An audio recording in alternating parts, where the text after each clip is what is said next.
I'm Ric Orlando. It's summer in the Catskills, and I'm going to show you the most fun you can have with a bag of chips, a jar of mayo, a bottle of Purple Haze hot sauce, some fabulous local bread-alone bread, and top of the season super ripe bursting tomatoes. Check this out.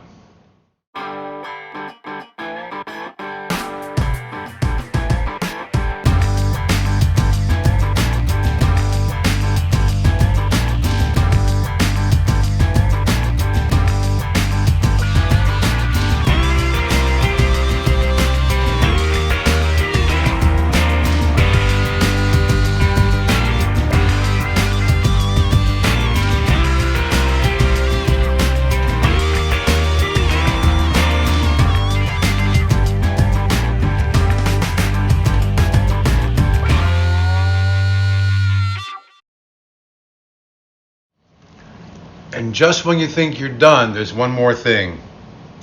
You all need a little Purple Haze on there.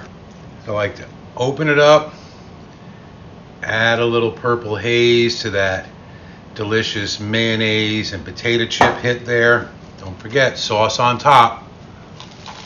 Mmm.